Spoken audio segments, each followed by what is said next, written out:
27-year headache. Chapter 5 of the life of God's righteous servant of Isaiah 53. The same year I graduated from law school in 1982, my son Justin was born. In 1985, my daughter Brooke was born. And in 1988, my youngest child and daughter, Laura, was born. I was making good money, though I expected a lot more, in my first job with a law firm that specialized in collections.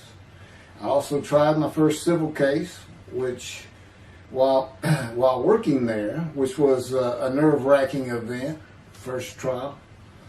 The first day I entered the courtroom, the judge asked me if I was a law clerk.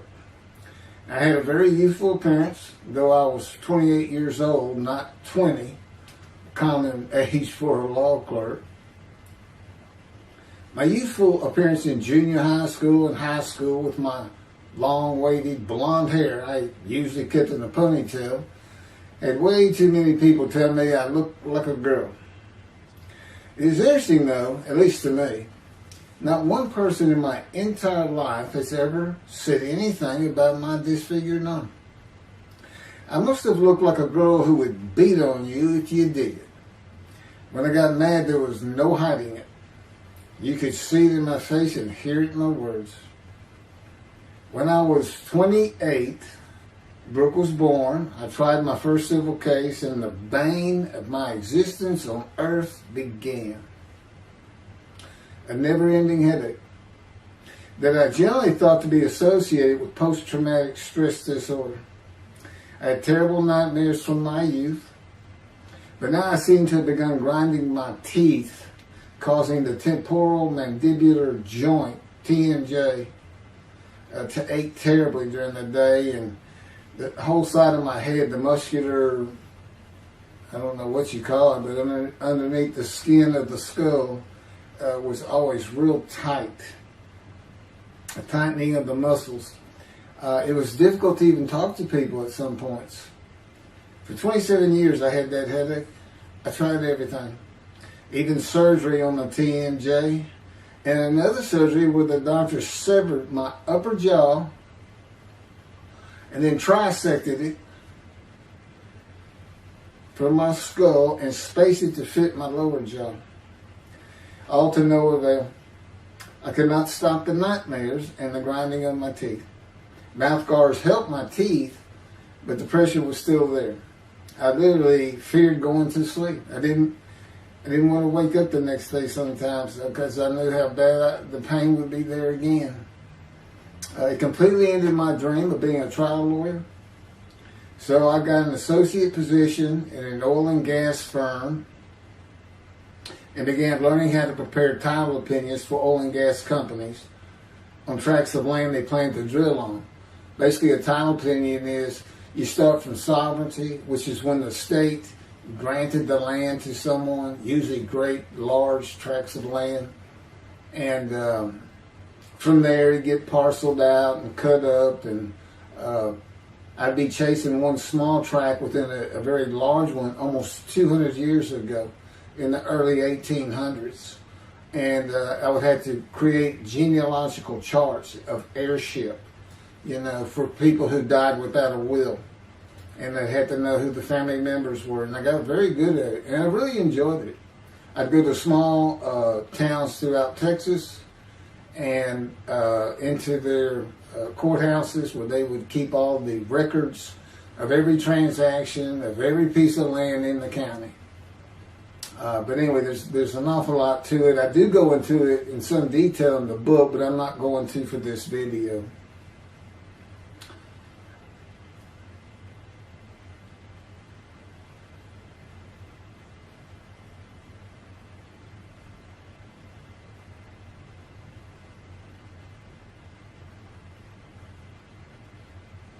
Eventually, I had my own firm.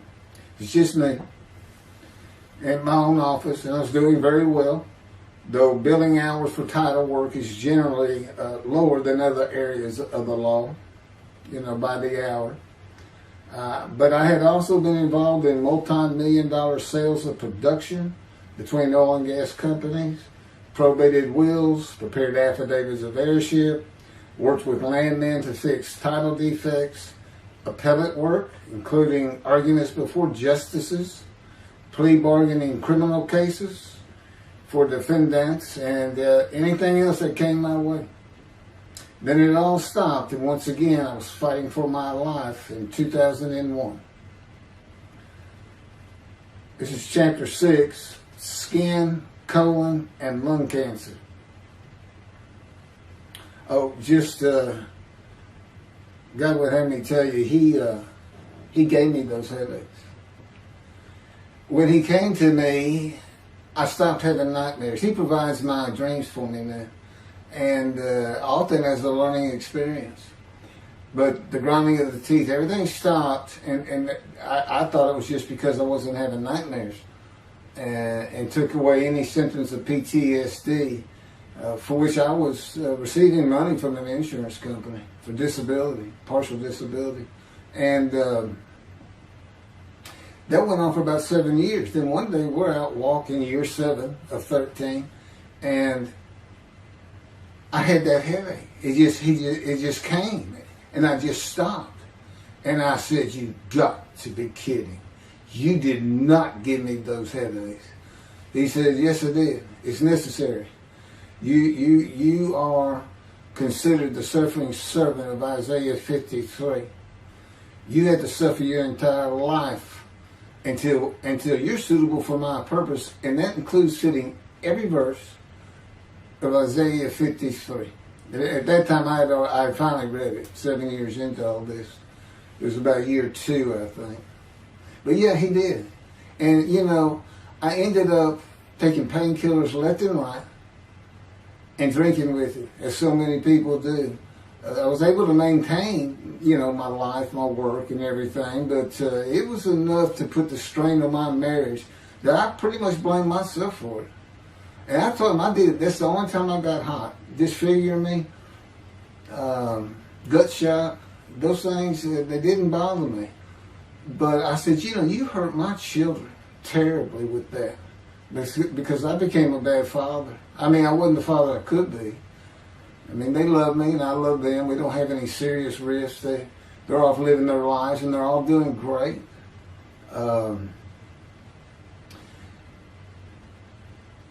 But if they consider themselves anything, they're Christians. And although I don't think any of them are overtly religious, or that they're in church every Sunday or anything like that, but when I started going to the conservative synagogue here in town, and I told them I was converting to be Jewish, they're pretty much just saying I would be a Jew, I guess. I'm not sure that I didn't believe in Jesus. It was probably more of it, God says. But really haven't talked to them much at all in 7 or 8 years. But anyway, so God gave me the headaches just to make sure.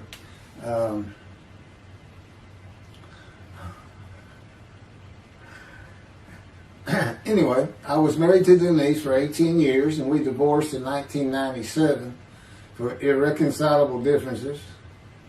We agreed that she maintain custody of the children. The first to leave was Justin, and he came and lived with me. Then Brooke started getting in trouble, who is as tough as she is beautiful. Her mom's very difficult to get along with. Justin was a lot like me at his age, and trouble followed him everywhere he went. Like me, he was hard to talk to, and like me, his getting out of high school was a coin flip. He's doing great. He learned the oil and gas landman business, and I helped him out as much as I could, and friends of mine helped him out even a lot more. And he's very successful now. Married, no children. Laura's married, no children. She's got a great job. And Brooke is married with 2 children. I have 2 grandchildren. Long life, see his children. You'll see what I'm talking about, long life, when I get to the lung cancer that God chose to crush me with. Something had to be done, and to make matters worse, Denise had met a man and they were going to get married. But he didn't want Brooke. to be part of their new family, or Justin for that matter. He wasn't going to go stay with them anyway. Now, I had 2 of the children, and she had 1, but all still in her custody according to the divorce decree. So anyway, I stopped paying child support on those 2, but had not gotten around to the proper revision of the divorce decree when I took Justin and Brooke with me to live on the Big Island, Hawaii. Laura came with us to visit for a month. This oversight on my part resulted in Denise and now her 3rd husband filing papers in divorce court for past child support for all 3 children, for the time I had begun paying her 1/3 of the original amount. I represented myself. I had won contempt of court and was locked up for a day, but I never had to pay that money. By verbal agreement, I sent Laura back exactly 1 month later. I could not leave her out, and I wanted her to see where her brother and sister would be living. They were all so close and protective of each other, and still are to this day. And she was so sad. One of the hardest and emotionally painful things I have ever done was put her on the plane back to Houston. I can't think of anything else. The backdrop to moving to Hawaii was my firm was in dire need of new work. But the oil and gas industry was down. It's always up and down. And my clients were not drilling. A landman I knew called and said his sister in Hawaii, a brilliant eye doctor, but not a good businesswoman, needed help resolving creditor issues stemming from her new offices and equipment purchases. I told him it was a good time for me, as things were slow, and who's going to turn down a free expense trip to the Big Island, Hawaii? So I went and took care of everything without charge, but of course everything was paid for.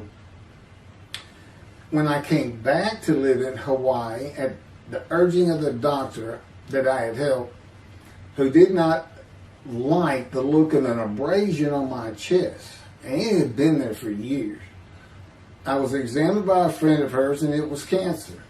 I don't remember what the doctor called it. He removed it in surgery with a 6-inch diameter circular cut, and it was not malignant. I could practice in just about any area of the law, and all I had to do was pass the Hawaii bar exam, one of the toughest in the nation. While studying for the bar, my body, all at once, in a moment, told me something bad was wrong with me. I had been running, swimming, riding my bike everywhere I went, letting Justin have the car, and had been feeling good and strong. In a moment's time, I was weak and sick while grocery shopping, and there was a pain in my belly and my abdomen. I did not know it, but a large tumor in my colon had burst through my colon, and I was bleeding internally. I did not go to a doctor, which I guess is my nature. That, and I did not have medical insurance. Anyone asking anyone for help unless things were at a critical stage, such as a bullet wound, was something I couldn't do. There's all kinds of personality disorders. I thought surely it would pass, and decided to just give it time and bear up to the abdominal and belly pain. I continued studying and took the Hawaii bar on Oahu and Honolulu in the summer of 2001. I had lived in pain for so many years from my headache, and passing the bar was so important, I just kept going day by day. Pain was getting worse, and but I kept exercising. It was the only time I didn't focus on the pain.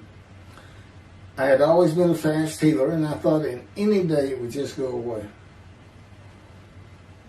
I finally could no longer take it. Brooke, it turns out, was in Houston visiting with her mom, and I left Justin at our little, we called it the Little Green Shack. It wasn't much to it. We weren't there very often, really, except to sleep, and went to Houston to find a doctor for diagnosis, staying at my parents' townhome, which is where I'm at now. I had allowed my major medical insurance to lapse using premiums for child support when things had gotten lean. I just needed someone to tell me what was wrong. I would find a way to take care of whatever the diagnosis was. Early September, I was close to dying, lying on the floor of a dingy apartment of a friend who traveled for work. I could no longer get up to even try and get medical help. And I had not told anyone how bad it had become. Then the planes hit New York. Seeing how grief-stricken so many relatives were on the news, I began to think for the first time how awful my children would feel when they found out how and where I died all alone. So I asked my father, again, it's hard for me to ask people for things, for the money to pay for a colon examination that had been suggested by a doctor at one of those clinics you find in a strip mall, the only places I could afford. The doctor who performed the colonoscopy finally found what was making me so ill and unable to eat. A malignant tumor 6 to 8 inches long that had burst through my colon, and I was bleeding internally. You know, I come out of anesthesia, partial anesthesia, and he's holding this picture, and there's this great big purple blob, and he says, I couldn't get the scope past this. It's not a good way to wake up. To say it crushed me in my life is an understatement. The pain, the weight loss, inability to eat, all I could do was drink calorie drinks. Began about 4 months before the colon examination. That was 4 months of sheer pain. But as it turns out, I did pass the Hawaii bar exam. It was now early October 2001. The doctor told me, look, you don't have insurance. Go to Bentop Hospital. That's the hospital I went to when I got gunshot. I prefer gut shot. Sounds better. Yes, man. And he gave me the pictures from the procedure showing what he could not get the scope past. Just shaking his head and saying, you should have come in much earlier. So I went to Bentop thinking I was here in 75 on October 5, dying, but I did survive. And here I am again on the first week of October 2001. I showed the pictures to the admitting nurse. Instead of them sending me to the waiting room, she just looked at me and she said, this is a public hospital. I mean, you can wait all day long to have a cold check. She looked at me and said, why did you wait so long? And how are you still alive? And I told her, I have no idea. She did not send me to the waiting room, but had an orderly take me immediately to a room. There they hooked me up to a morphine machine where I could hit a button at a time interval I can no longer remember and receive a small dose. I do know I never missed one. I was very depressed, and my parents who waited in that line for admittance with me looked so sad and depressed.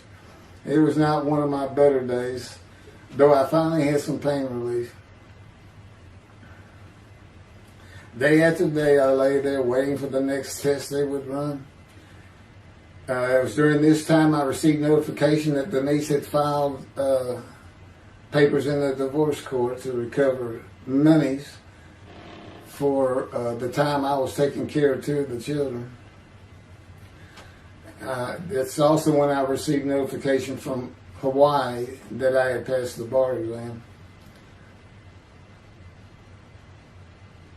So, Bentop Hospital, what a lifesaver. I mean, young surgeons in like Baylor University, medical schools, it's a prime position to get your hands on if you're going to be a surgeon, because you're in surgery all day long and all night long. As long as you can stand up, they're bringing people in.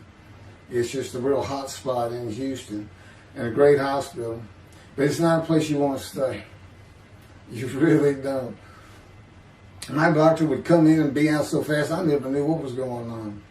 He did tell you my previous surgery to my abdomen, where they opened me up from stem to stern, complicated removal of the tumor. On October 25, my son's birthday, who was now stuck in Hawaii, They cut me open again and removed the tumor. It was about a week or so later, I was released with a schedule for chemotherapy. I returned to the dingy apartment all alone, and I just stared at the television for weeks. I did, and chemo is so depressing for those who have to go into it. A small room with big chairs for about 20 people who all looked like death, including me. Everyone with an assortment of bags of chemo dripping into our arms for hours. It took about 8 hours before I really got sick from it. And I had to park a long way to avoid paying for parking and drive a long way to the apartment. It was a very gloomy fall and winter. When I completed my chemo of once a week for 6 or 9 months, more tests were scheduled. I do not remember how many months the chemo lasted. I do remember I did not finish, missing the last 3 sessions. At the end, I could not get out of the door without bursting into tears and just not go. It just wore me down to nothing.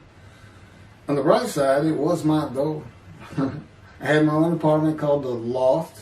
That was brand new and very nice on a bayou close to downtown Houston with a running trail alongside it and lots of woods near Memorial Park where I had been running a 3-mile circuit since high school.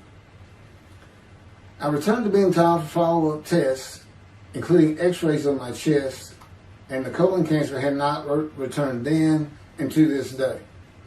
The chest x-rays were another matter entirely.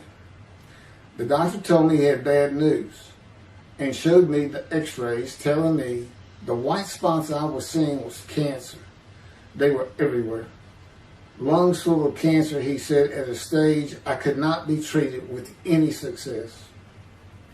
My dad was with me, and I asked the doctor, well, what does that mean? And when he said you need to prepare for death, the look on my father's face was so sad and hurt at the same time I'll never forget. And we've been through some tough things in this house. Every house we've been in. It didn't affect me one bit. I did not feel anything. I was too beat down from the chemotherapy to care, I guess.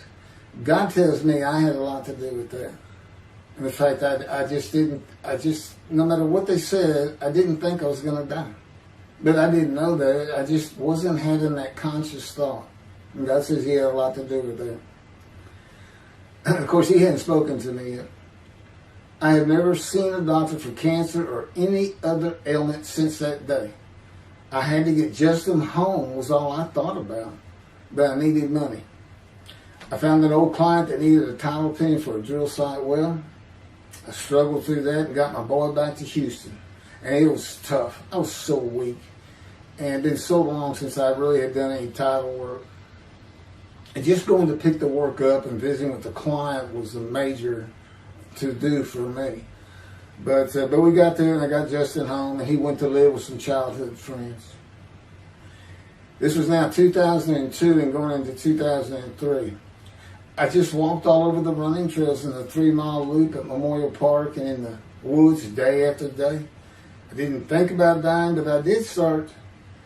But I did not think about restarting my law practice either. I watched a lot of television and played video games. I watched the Tour de France for the first time and got inspiration from Lance Armstrong. I was still alive though, and the funny thing was my lungs never bothered me. I was never sick. It's because God had already removed it. After I got the news I was dying of lung cancer, he took them from me. That's what he tells me. And I don't have any symptoms. As you'll see right here, in 2005, I picked up some title work here and there and made an office out of my loft. I bought my first motorcycle, a soft-tailed lowrider Harley Davidson. First time in many years I was happy. I loved riding that bike. In 2006, I did some landman work for standard day wages and began dieting and running.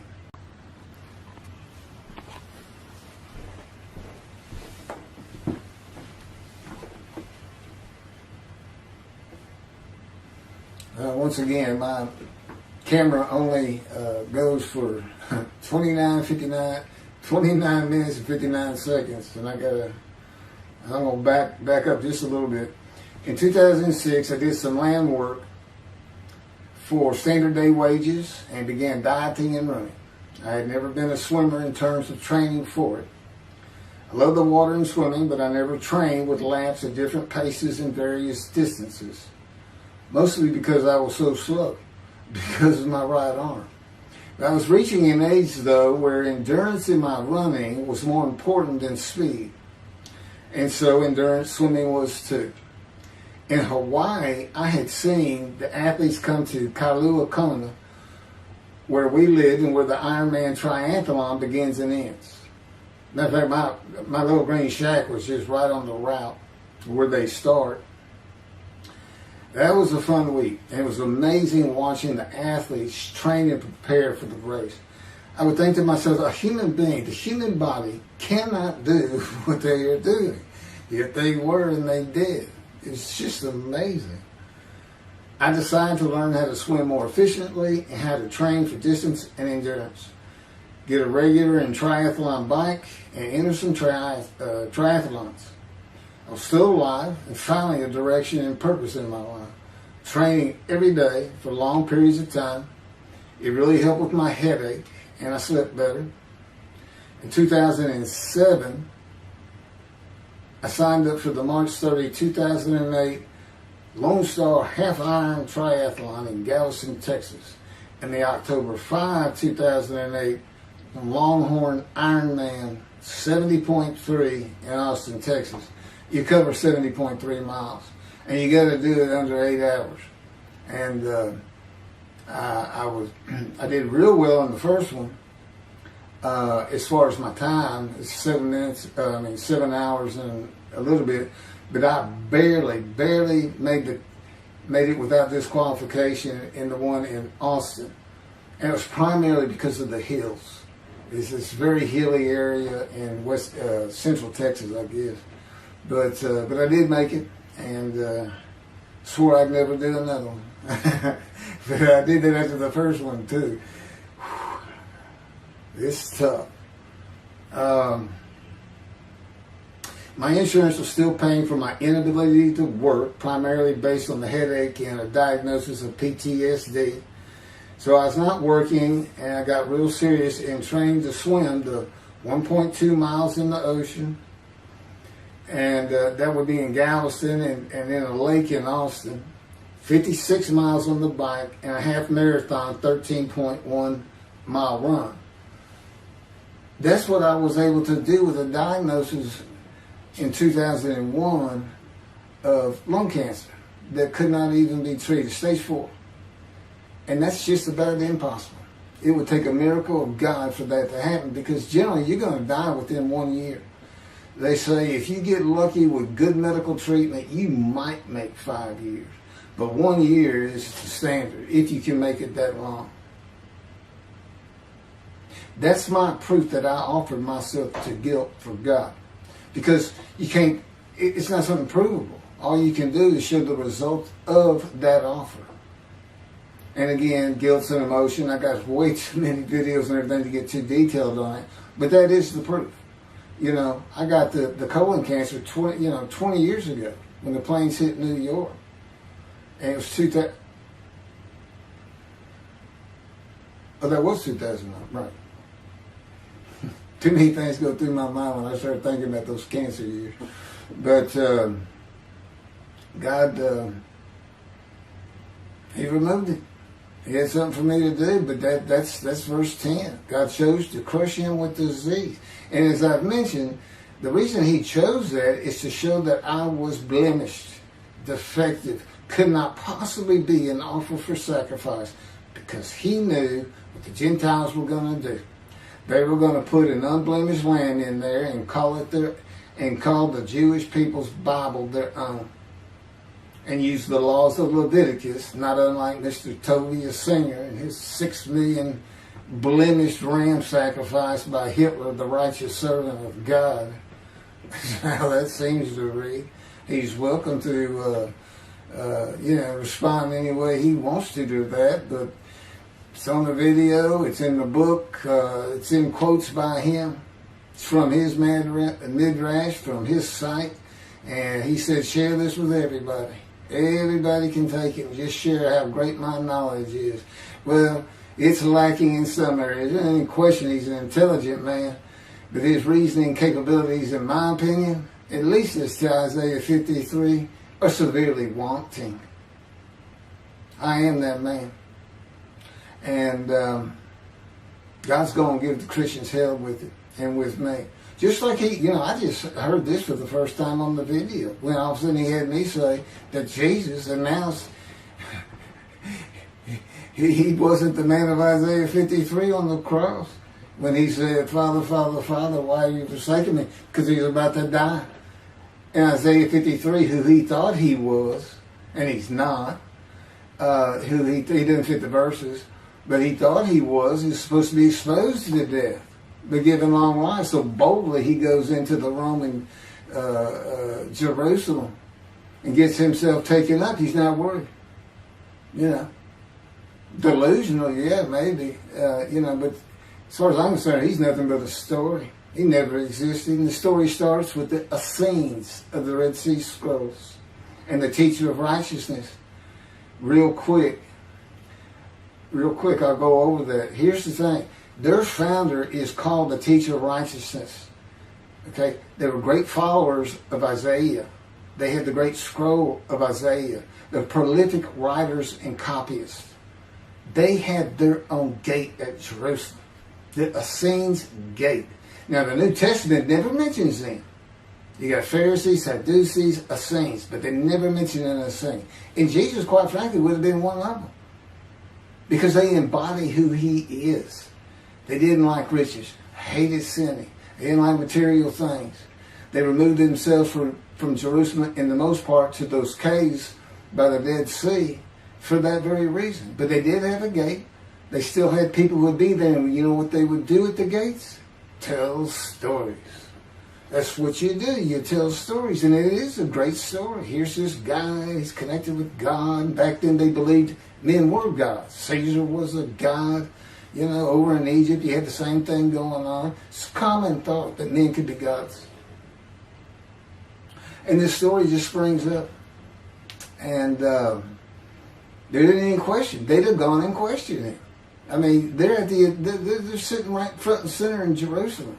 You think they didn't hear about this man walking on water, raising the dead, feeding 5,000 with 2 fish and 5 loaves, turning water to wine? That alone, Rome would have said, Caesar would have said, he does what? He turns water to wine. Bring him to me. Don't touch a hair on his head. You don't kill the man who turns water to wine. You send him out with your armies. Make your men happy. It's there's so many ridiculous aspects to it. Most particularly, God performed a human sacrifice for the sinning Gentiles. He's left the sinning Jews for the sinning Gentiles. But he gives them an out, these Gentiles, not his chosen. He gives them an out. I know, I'm going to kill my son for you. So that you'll be forgiven of violating my commandments and laws. If anybody knows God, and the Jews do, and I know him like nobody's business, that's not him.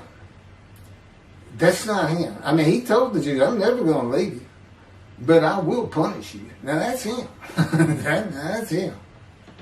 And he'll put you through hell just to make you a better person, a better people.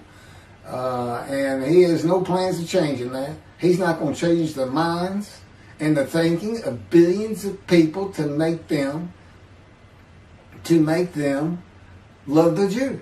He's just not going to do it. And the practicality is he didn't create man for him to even be able to do that. Now, he could have created humanity where he could do that. He could change the mind of everybody at the same time. But I'll tell you on this, he's been working on my mind for 13 years. It is one brutal cop bump. It's a very one-on-one affair. Now he says, I could just kill everybody. I mean, that's easy enough. That's easy. I could just kill everyone, but He said, that's not, it's all about this. You got to know how to read the Bible. It's written for antiquity first, and the Dark Ages, and then the Age of Enlightenment. I mean, basically he's saying you've got to go back over it. You've got to check these guys. You've got to check Rambam in his speech. God's going to make the world speak Hebrew. Or, they will be of the pure spirit. You got to check some of this stuff. And I read Rashi's, I went through his Isaiah 53 Midrash, and all I can say is very unimpressed. I've seen what he has to say in Malachi. He didn't pick up on any of this. He didn't know what the angel of the Lord is, the angel of the covenant that you desire. He doesn't know how Moses goes by a burning bush that's not consumed. The angel of the Lord is in there, and God speaks. I do. To me, it's just like, well, you just get some basic concepts, and all of a sudden, and quite frankly, it'll open up the scripture to the Jews. They can put the Talmud aside for a little while. But I will say this. God says, if you can study it, study it. There's all kinds of great things in it. Just be real careful about what you teach from it. And it's useful for heaven. If you like to talk about Talmud as a scholar with other Jews who may very well be in a scroll of remembrance with you, you can meet up with them. You'll see them in the meeting places, have them over to your room. Y'all can watch the new earth being created and the new peoples of God chosen, and watch the evolution of the chosen people. And humanity, the same as this one. God says, why would I change it? Why would I change it? When I did it, it was perfect. And you can tell Mr. Singer that the evolution that he's talking about, where all of a sudden the world's going to love the Jews, been going on for over 3,000 years, and it hadn't even. And today, anti-Semitism's up, and David is here. It's not going to happen. Thank you very much. I will be doing. Was that 5 and 6? Yeah, that was 5 and 6. Now the book picks up at chapter 7. It's on a video when God first speaks to me. And it's very interesting. And we'll still be putting some videos out. But I've pretty much covered all the major material. Everything from Isaiah 53 and the day of the word, Lord. There's a few more things. And it's a better read than it is a video watch. But, for those who like to read. But it's covered very well in these videos. And now that I put in the personal part in, which is to show how I fit Isaiah 53, and you see the difference in my life. Now that's a life of suffering. That's a life of pain. That's a life of familiar with disease. They say, gee, when he died on the cross, he was scourged. He was scourged and this and that. Do you know how much he suffered in his life? I mean, he's not even in the conversation as a man of suffering. He's not in the conversation. Thousands and thousands and thousands of people died horrific deaths back then and by crucifixion. He's not the only one. This is descriptive of a man in his life. So you can find him, identify him. And what did he do? He never suffered. He was never sick, ever, until the last day of his life. He's 30 years old and he's got one day under his belt of pain and suffering. To me, you're not even in the conversation. I mean, that's nothing. That's not him suffering. That's just, he had a bad death, sorry. You got whipped first. You got whipped. One gospel says the scourging was an open-handed slap to the face. Now, the other three do say scourge. But then and then every movie you see, he's carrying that cross. He's all whooped up and bleeding, this and that. He carries the cross in one gospel only. In the other three, it's carried for him. And then he's on the cross, and what does he do? Father, Father, why have you forsaken me? And then the gospel says, one of them, and then he gave up the ghost. He gave up and died. I laid in the back of an ambulance for 8 hours, doing everything I could in my power to stay alive. Just gave up the ghost. There's another video where we make that a little bit more humorous. Anyway, thank you for listening, and I guess that's it. Thank you.